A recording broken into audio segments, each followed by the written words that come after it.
That job thing you helped me apply for? I got it. That's what living united feels like to me. My name is Dale Pazinski. I help people achieve financial independence. So I don't just wear the shirt, I live it. Give, advocate, volunteer. Live United. Go to liveunited.org. Brought to you by United Way and the Ad Council. WIFO 105.5 FM Jessup, Big Dog Country. There's never been a better time to trade for a new 2017 Edge. Now with 0% financing and trade-in assistance at Mike Birch Ford in Blackshear, where we mean what we say and keep our promises. Stop the search. Call Mike Birch. 0% with approved credit. See dealer for details. Murphy's Builder Supply is where you need to go for all your home improvement projects and hardware needs. They've been serving folks in this area since 1946. Murphy's offers some products and services that you may not know about. They now sell ammunition, both bullets and shells. Murphy's also sells personalized tags for dog collars. They build customized screens for windows and doors. Murphy's can rekey locks, and of course they can make keys. They cut glass for windows, plus Murphy's has monthly doorbuster specials. Check their Facebook page to see what's on sale. Murphy's Builder Supply, 156 Northeast Broad Street, Jessup. At Broadhurst Landfill, keeping our communities safe is the most important thing we do. Our local team of environmental managers, engineers, and scientists ensure that the long-term management of the landfill is safe for our workers, customers, and the environment. To learn more, visit our website at www.broadhurstlandfill.com, or you can go to the website, click Visit Us, and sign up for a tour to see firsthand how we operate. We hope to see you soon. Jessup Premium Storage, 1455 South 1st Street is Jessup's best place to store your valuables. Whether it's furniture between moves or just a place for the overload, call Jessup Premium Storage at 530-8003. That's 530-8003. Jessup Premium Storage units are indoors, climate controlled, and they have 24-hour surveillance and on-site management. You have 24-hour, 7-day-a-week access to your unit. Sizes range from 5x5 to 10x25. They also have outside covered and uncovered spaces available for vehicles, boats, trailers, and RVs. Jessup Premium Storage on the Waycross Highway in Jessup. Why waste time haggling at other dealerships when the best deals, service, and selection are at Mike Birch Ford in Blackshear? Get 0% financing and trade assistance on 2017 Escape. Stop the search. Call Mike Birch. Right on the corner, right on the price. 0% with approved credit. See dealer for details. All right, 4 minutes after 8 o'clock, you're listening to the Big Dog, WIFO FM in Jessup, 105.5 on your FM dial. Butch Everett here with you on a Wednesday morning, 12th day of July. Another hot, muggy day today. High today of 94, heat index of 103. 20% chance of those pop-up afternoon and evening showers. The Automobile River level is at 8.9 feet and falling. 75 degrees here in southeast Georgia. It is now time for the world-famous Butch and Bob Show, brought to you by Mike Birch Ford in Blackshear, by Jessup Premium Storage out here on the Waycross Highway. Also brought to you by Republic Services and by Murphy Builder Supply on Northeast Broad Street in downtown Jessup. And Bob, in the studio this morning, we've got some folks here from Hospice of South Georgia. We got Jim in here this morning. Good morning, Jim Poindexter. How you doing? Good morning. I'm doing great. And you've got a guest with you this morning from Hospice? We certainly do. It's Tony Ray, who is our new executive director. I say new. She's been the exec with us for a number of years, but took over as executive director in January of this year. Okay. So, and we're here this morning to talk a little bit about our big birthday that's coming up tomorrow. We're going to be 19 years old tomorrow. So Hospice of South Georgia, 19 tomorrow. Tomorrow, yes. Okay. Yeah. Carrie Allen was unable to be with us today, but we can attribute a lot of this groundwork and everything and getting it established as a nonprofit corporation back in 1998. So Carrie and Alan Jones got it started. Is that what you're saying? Carrie did, yes. Carrie did. And, Carrie Jones. And okay. of course, Dr. Hicks had helped out also, and she became the first medical director. Okay. So we're here to talk a little bit about hospice and our birthday and the events that have taken place through the years, and. But, you know, we couldn't be here if it was not for the support of this community. And we want to thank all of the former staff that have been here, our current staff, our board members that have all helped out. It has definitely been a team effort from day one. We want to thank all the families that have trusted us to care for their, for their loved ones in the time of need, and hope that we can continue to provide quality service to all of those in the future. So we actually, when it first got started, the corporation was actually formed and approved by the Secretary of State as a nonprofit back on July 13th, 1998. But there was a time period there that you sort of have to wait. You sort of have to provide some care before you can get approved by Medicare and for the hospice benefit program. So it wasn't until May the 20th, 1999, that Hospice of South Georgia received its first state inspection. It was licensed as a hospice agency back in May of 1999, and then in July of 1999, we became a Medicare hospice benefit provider to provide hospice care. But a lot of people don't know how hospice got its start, and actually hospice came about back in the medieval times. There was the villages during the medieval time didn't want the sick coming into the downtown area where the most of the population was, so they had a little inn on the outskirts of town for the elderly and the sick that were passing through, and it was just that, so hospice sort of got its origins from. So they'd be taken care of out there in that inn on the outside of the house, instead of being inside of the town, instead of being in town around other folks. Okay. Yes, and then it wasn't until I believe it was 1967 that a social worker over in England, and I cannot remember her name, forgive me, but she was a social worker, and she started realizing that there was a special need for folks who were terminally ill. And so she began a program in England to specifically care for those that were terminally ill. And she got so involved in it, she realized that she needed more training. She would go to doctors and ask them questions, and she needed more training. So she went back to school and became a nurse, excuse me, so that she could better care for these folks that were elderly and had terminal illness. And that was just, recent times, 67. It was, for me, that was not that long ago. Yeah, I understand. And but it wasn't until the early 1980s that hospice actually came to the United States, and the hospice benefit program came about. Okay. So we've had, it's been a long history of through the times, to get where we are today. All right, Alan, just pull you a chair on up here and get in between there. Alan Jones in there this morning. Yeah. Also involved with hospice. Good morning, Alan. How you doing? Yeah. Alan is our current chair of our board of directors. So, is Carrie Jones was our founder and did all this, and so the Jones family has been a big part of our program since day one, and now Alan serves as our chair for the board of directors. So, okay.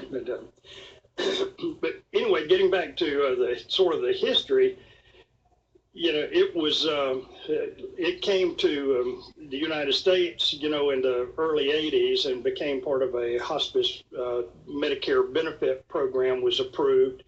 And then we came along not long after that, less than 20 years after that, is our Hospice of South Georgia, and here in town.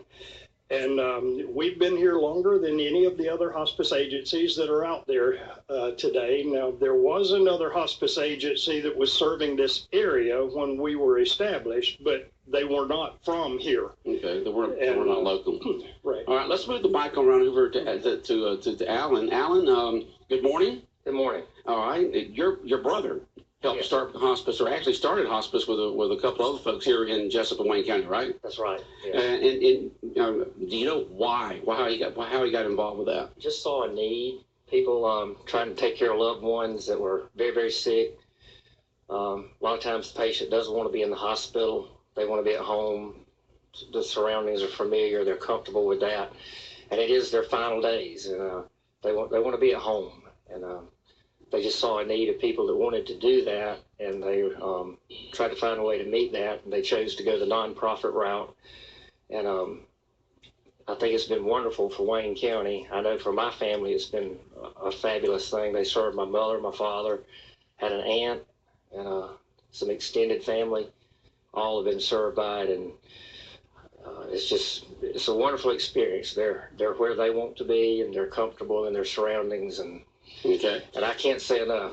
I'm not saying this because I'm the chairman of the board. I'm saying this as a family that was served by hospice. They don't just take care of the patient. They take care of the whole family and the whole situation that surrounds it. And I've seen that firsthand. So.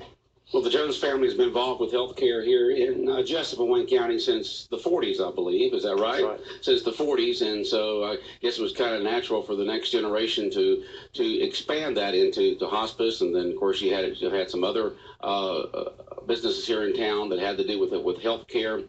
And now that you're the chairman, but it's also personal for you because of the fact that hospice has helped with your family. Yes. And so it means a lot to you to be able to be chairman of this and see the help that hospice gives not only the patients, but also the family and loved ones around that patient. Yes, very much.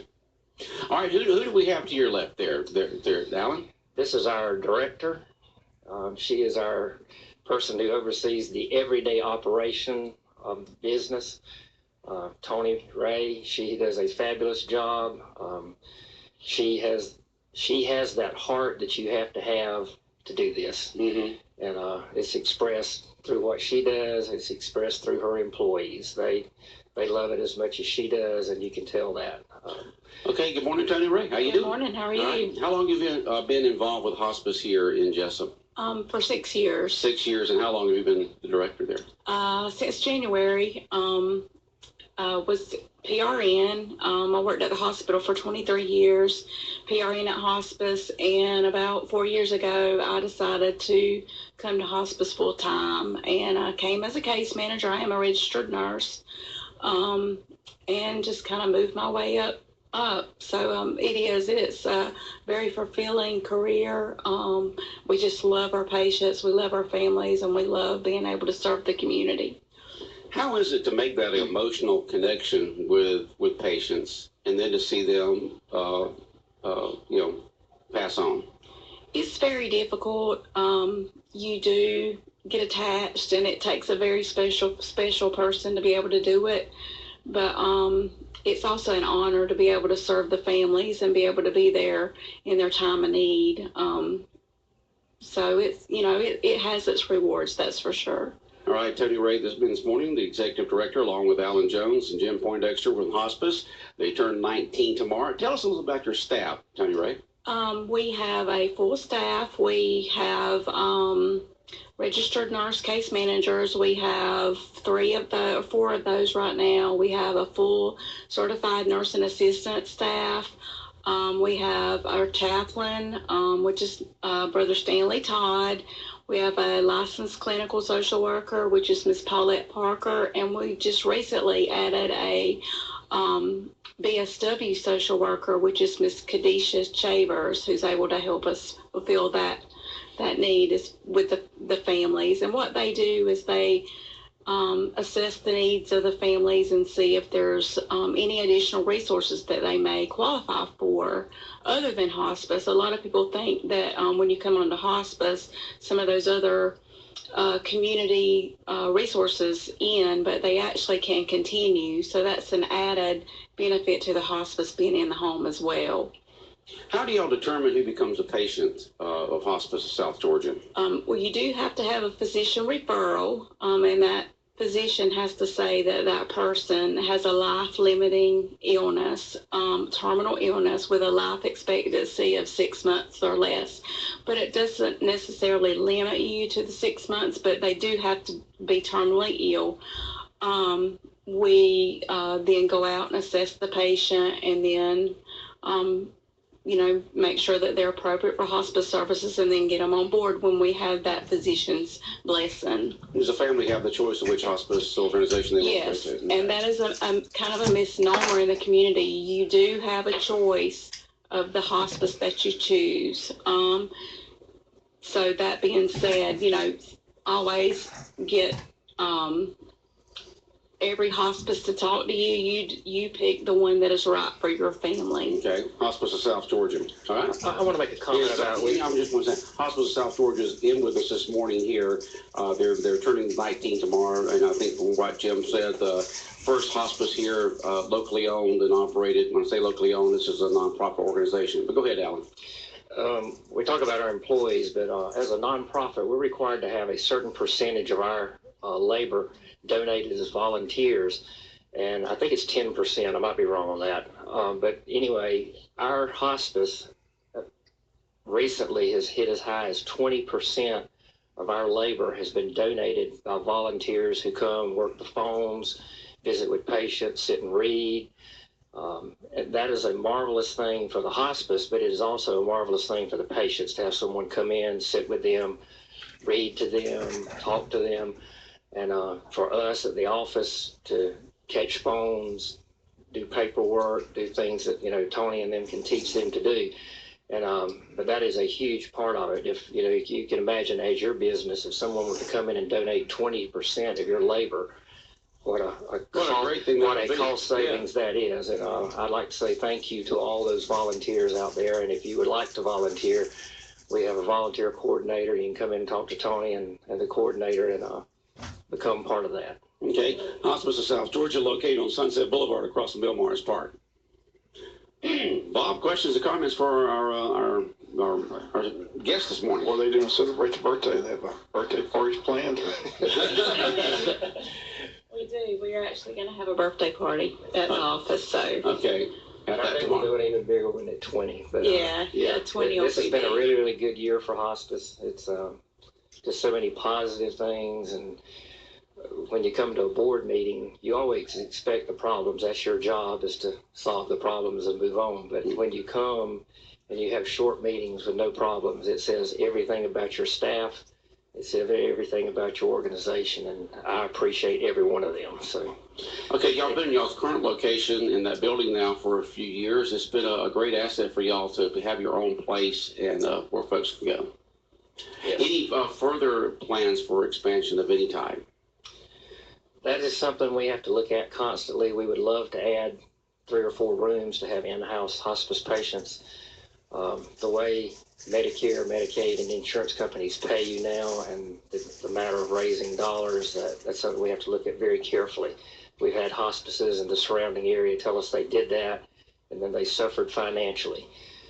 That's easy for a for-profit to do. That's not easy for a non-profit to do. We cannot suffer financially.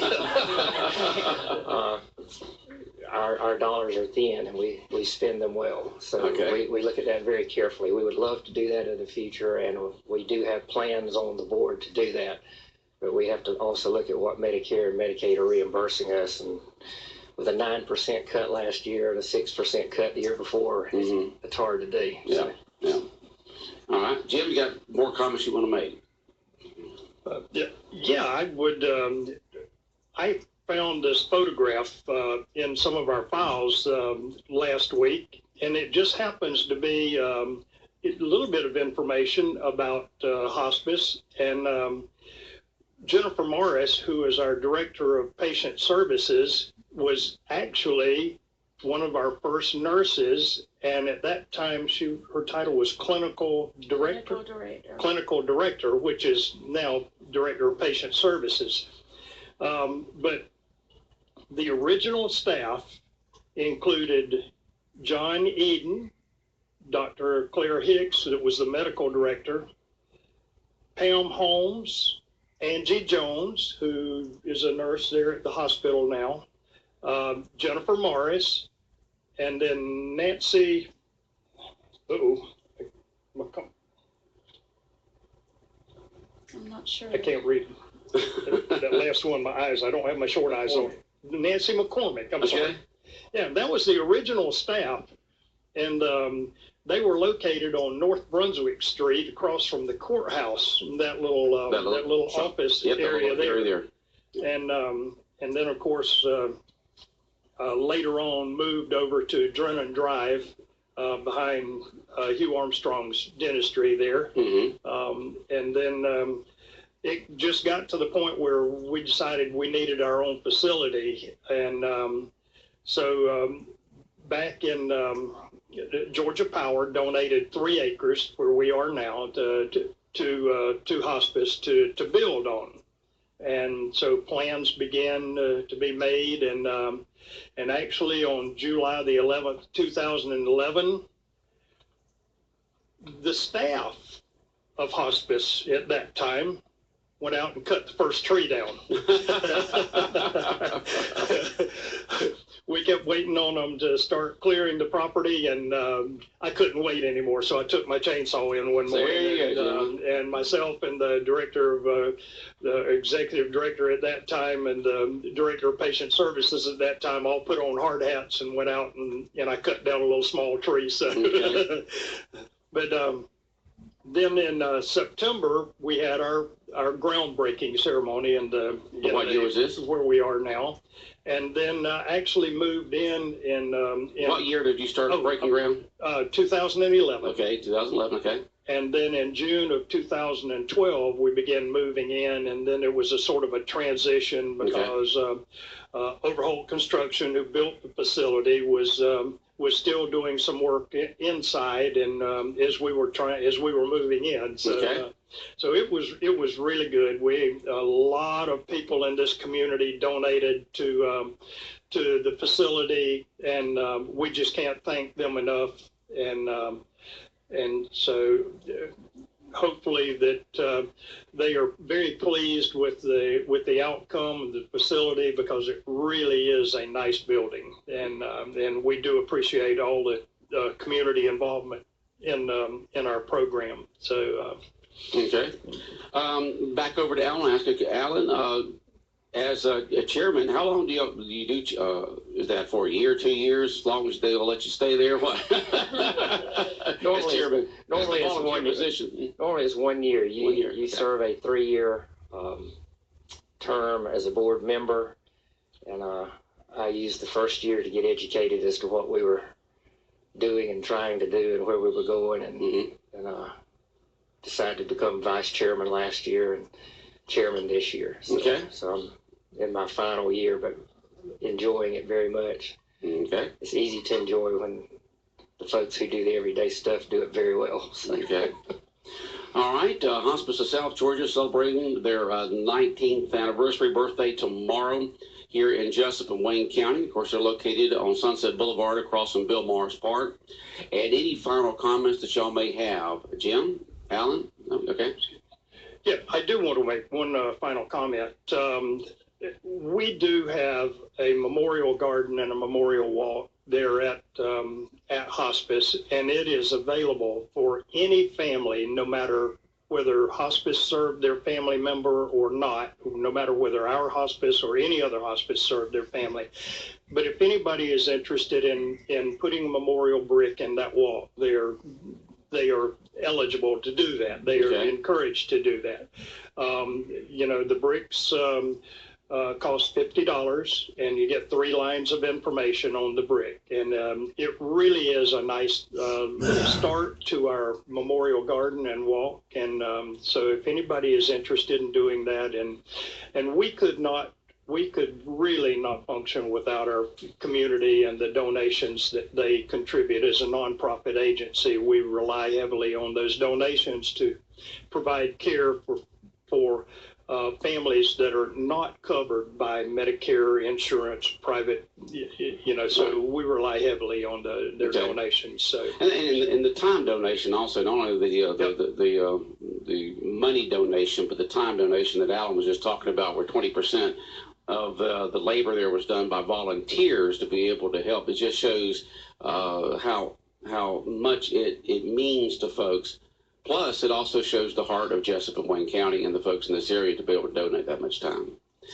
All right. We do appreciate y'all coming in this morning. It's a great service that y'all do for the families here in the Wayne County area with Hospice of South Georgia. Alan? We thank you, Butch, and allowing us to get the information out and be a part of the community. Okay. Thank you. We'll be back with a little bit more of the world-famous Butch and Bob show in a moment. Good morning, everyone. We are waking up to partly cloudy skies. Through the day, it will be sunny and it will be hot. Only an isolated shower or storm to cool us off. Heat of the afternoon. Temperatures today will be in the low and mid-90s. Those heat index values 100 to 105. Tomorrow's much the same. Not a big chance for rain. Friday, lots of sunshine. Everybody gets hotter as highs move into the mid-90s. I'm Georgia meteorologist Laura Huckabee in the GNN Weather Center. Big Dog Country Radio, WIFO 105.5 FM in Jessup. The time now is 8:27.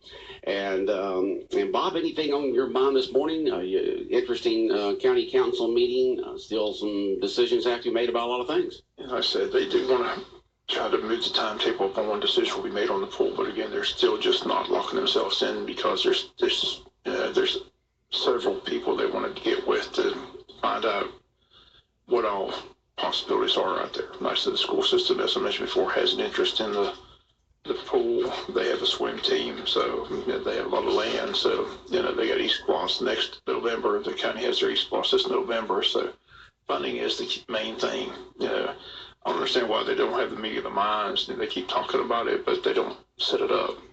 I understand why they can't bring the three entities together, and maybe they're waiting for Mike and Mike to kind of hammer things out first before they get together. I don't know.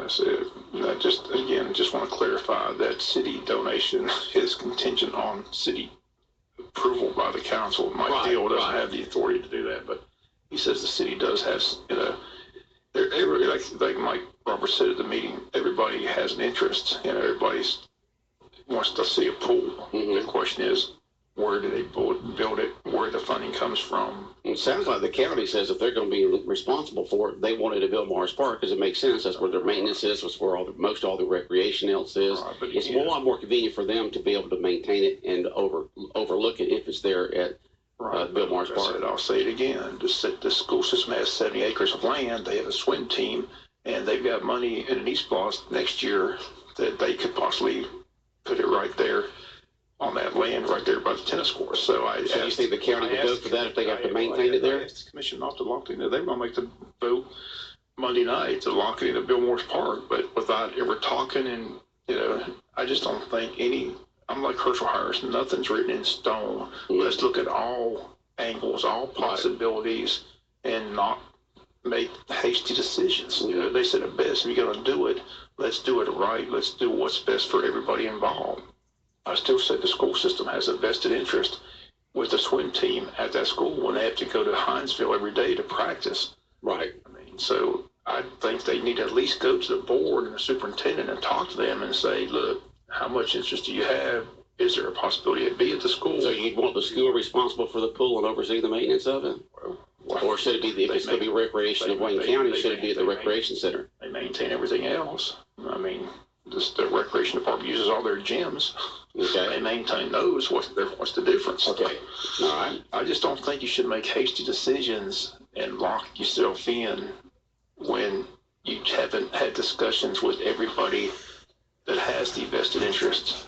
Now, when the school goes over to Hinesville to swim, do they go over to the Y, which is the indoor pool over there, or because I cannot believe that swimming is a winter sport. It just amazes me. I just know transportation's expensive because they have to, But that means you'd have to build an indoor pool over here, which is the more expensive. Are they looking at that? Team, everything's seasonal, but like I said, everything's a year-round now. Sports, I'm sure if they had a training. If the school had a pool at the school. If the school had a pool, they'd use it year round. They wouldn't just use it seasonal. Yeah. They have a seasonal season, but it's just like anything. It's like track. It's like football. You got the facilities. You use it year round and you practice year round. So. Okay, but we'll see what the meeting of minds do, what they come up with, and what they all feel will be the best for the citizens of Wayne County. And Steve Larson is the person Mike Ross was referring to in that soundbite about the person that's going out and seeking funding. And like I said, if he's going to bring it, he needs to bring it. But he strongly believes that there's people out there in this community who have an interest in the swim program, who have money they'd like to donate to that project. So, right. Because that's still the bottom line. How much is it going to cost? Who's funding it? And not only building it, there's some maintenance afterwards. Well, I thought that was going to be the recreation department. That's when they talked about that. That's the reason why they want it at Bill Morris. Is since it's recreation, the county would maintain it. I mean, that's one of the reasons why. There's offers of other entities saying if you build it at this location, it'll be 50-50. Like I said, there's just a lot of. There's a lot of ifs, ands, and buts, and I guess that's the reason why it's taking so long to put it together, because you got so many different minds and things going on out there. Just all can't be come to the conclusion of the decision. Frustration is I talk to county commissioners, I talk to city commissioners. They talk about this joint meeting where they could get everything finalized on the pool and the Craig Williams, but that meeting just doesn't take place. It's going to take a lot more than one meeting. Go back to Cool Hand Luke. What we have here is failure to communicate. Well, like I said, maybe they're waiting for Mike and Mike to get more of the details kind of worked out, and Herschel and kind of get the details worked out and all that kind of good stuff, and see what come up with. Decisions need to be made quicker than what they have. They do need to move forward. Like just like the school system, they finally made a decision on the track. They got the money from FLIPA. They're going to take out bids. They're going to be a track, which is a good thing, which is something that's desperately needed as well. All right, Bob. The pool is needed. It's needed. It's just how we're going to do it. All right. Take care. All right. The world famous Butch and Bob show brought to you by Republic Services, by Murphy Builder Supply, Northeast Broad Street in downtown Jessup. Jessup Premium Storage out here on the Waycross Highway, and Mike Birch Ford in Blackshear. 8:33 on this Wednesday morning, 105.5 FM in Jessup. Big Dog Country, WIFO.